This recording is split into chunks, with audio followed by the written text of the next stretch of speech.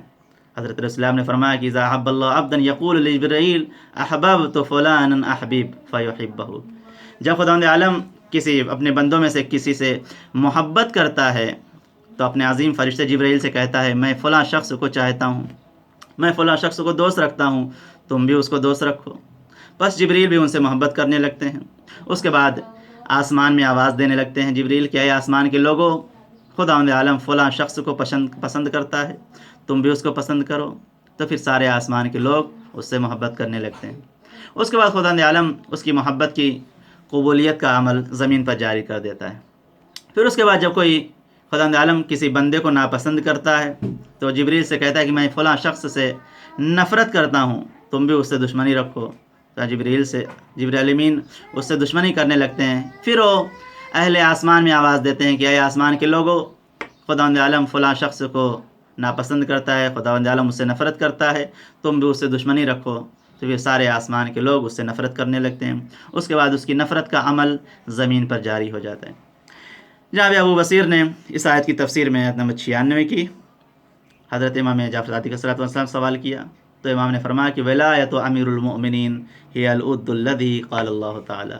جس محبت کا خداوند عالم نے ذکر فرمایا ہے اس آیت میں، وہ محبت، ولایت اور دوستی حضرت امیر المؤمنین علی بن ابی طالب علیہ السلام ہے۔ اس کے بعد سورہ مریم کے اختتام کے بعد سورہ طٰہٰ کا آغاز ہوتا ہے۔ اس میں بھی چند باتیں ہیں جس کی طرف پروردگار نے اشارہ کیا ہے۔ رسول اکرم کی تسلی ہے، خلاصے کے طور پر عرض کر دوں، جناب موسیٰ علیہ السلام کا قصہ ہے، جناب آدم علیہ السلام کا قصہ ہے، قیامت کا تذکرہ ہے اور چند اخلاقی باتوں کی طرف اشارہ کیا ہے۔ اس سورہ کی ابتدائی 8 آیتیں نزول قرآن کے مقصد کو اور قرآن کریم کی حقانیت کی دلیل کو بیان کر رہی ہیں۔ پہلی 2 آیت میں ارشاد ہوتا ہے، آیت نمبر 1 اور 2 میں ما انزلنا طٰہٰ ما انزلنا علیک القرآن لتشقی۔ ہم نے آپ پر قرآن اس لیے نازل نہیں کیا ہے کہ آپ اپنے آپ کو زحمت میں ڈال دیں۔ حضرت رسول اکرم صلی اللہ علیہ وسلم قرآن کی تلاوت اور دعوت دونوں میں بے پناہ مشقت اٹھاتے تھے۔ راتوں کو نماز میں اتنی طویل قرات کر فرماتے تھے کہ پاؤں مبارک میں ورم آ جاتا تھا، اور پھر انسانوں تک قرآن کی ابلاغ اور دعوت میں بھی اپنی جان جوکھوں میں ڈال دیتے تھے۔ اب جب کوئی دعوت پر کان نہیں دھرتا تھا، نہیں سنتا تھا، تو آپ کو بے پناہ غم ہوتا تھا۔ اسی لیے رب کریم نے کئی مقامات پر قرآن کریم میں آپ کو تسلی دی ہے، یہاں بھی سمجھایا کہ آپ اپنے آپ کو زیادہ مشقت میں، پریشانی میں نہ ڈالیں۔ اس قرآن سے ہر کسی کا دل متاثر نہیں ہو سکتا، یہ تو صرف اس شخص کے لیے نصیحت جو اللہ کا خوف رکھتا ہے، جیسا کہ ارشاد ہوتا ہے الا تذکرۃ لمن یخشی، یہ تو ان لوگوں کی یاد دہانی ہے جن کے دلوں میں خوف خدا ہے۔ آیت نمبر 9 سے 98 تک حضرت موسیٰ اور ان کی قوم کا تذکرہ ہے، اور وہ تمام باتیں جو زحمتیں حضرت موسیٰ نے اپنی قوم کے لیے برداشت کی، اس کا تذکرہ کیا ہے۔ آیت نمبر 14 میں اگر آپ دیکھیں تو حضرت موسیٰ علیہ السلام کے لیے ایک اہم پیغام بیان ہوا ہے، اور یہ کہ آپ نے نماز کے اصلی مقصد کو اور اس کے وجوب کے فلسفے کو بیان کیا۔ اننی انا الصلاۃ اننی انا اللہ لا الہ الا انا فاعبدنی واقم الصلاۃ لذکری، میں اللہ ہوں اور میرے علاوہ کوئی خدا نہیں ہے، لہٰذا تم میری عبادت کرو اور میری یاد کے لیے نماز قائم کرو۔ وحی الہی اور پیغام نبوت کے 3 اہم ارکان ہیں: توحید الہی پر ایمان رکھنا، یاد خدا کے لیے نماز قائم کرنا، تیسرے قیامت پر یقین رکھنا۔ اس عقیدے اور عمل کے بغیر کوئی انسان کسی نبی کا ماننے والا نہیں کہا جا سکتا۔ اور پھر آیت نمبر 99 سے 114 تک قیامت کے مختلف مناظر کا تذکرہ ہے جو انسان کو قیامت کے دن پیش آئے گا۔ پھر آیت 115 سے 129 تک حضرت آدم کی خلقت کی داستان بیان ہوئی ہے جو سورہ بقرہ میں آیت 30 سے 39 تک بیان ہوئی تھی۔ پھر اللہ نے پورے داستان تفصیل کے ساتھ پیدا ہونا، جناب آدم کا، پھر مسجد ملائک پر کر دینا، پھر جنت سے زمین پر آنا، یہ سب تذکرہ کیا۔ پھر اس کے بعد آیت نمبر سورہ کے آخر میں ایک اہم اخلاقی پیغام کو ذکر کیا، آیت 124 وَمَنْ أَعْرَضَ عَنْ ذِكْرِي فَإِنَّ لَهُ مَعِيشَةً ضَنْكًا وَنَحْشُرُهُ يَوْمَ الْقِيَامَةِ أَعْمَىٰ۔ جو میرے ذکر سے اعراض کرے گا، روگردانی کرے گا، اس کے لیے زندگی کی تنگی بھی ہے اور ہم اس کی قیامت کے دن اندھا محشور کریں گے۔ انسان کو ہرگز یہ فراموش نہیں کرنا چاہیے کہ زندگی میں آرام اور سکون مادیات کے ذریعے نہیں آ سکتا۔ اگر انسان کو سکون چاہیے، آرام چاہیے، تو ذکر خدا کرنا پڑے گا اور قرآن کے دستورات اور اس کے قوانین پر عمل کرنا پڑے گا۔ یہ وہ باتیں تھیں جو خداوند عالم نے 16ویں پارے میں بیان فرمائی ہے۔ آخر میں خداوند عالم سے دعا ہے کہ ہم سب کو خلوص کے ساتھ اعمال صالحہ بجا لانے کی توفیق عنایت فرما اور تعلیمات اہل بیت، تعلیمات قرآن پر عمل کرنے کی توفیق عنایت فرما۔ وآخر دعوانا ان الحمد للہ رب العالمین۔ والسلام علیکم ورحمۃ اللہ وبرکاتہ۔